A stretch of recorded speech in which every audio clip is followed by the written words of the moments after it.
this is a good example of connecting your brand, and I was jobless.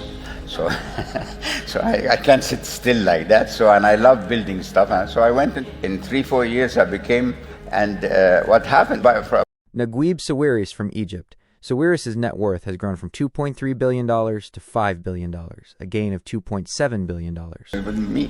But the fact that they use I think the real estate market needs the government to look into expediting the reduction of the interest rate, because currently at this level of 30%, it's becoming very risky for it.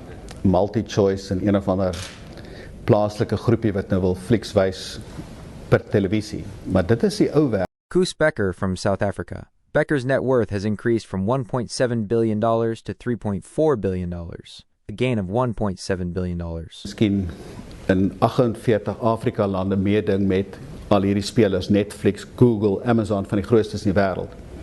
En dan in Engeland is dit weer Sky teenoor Love Film en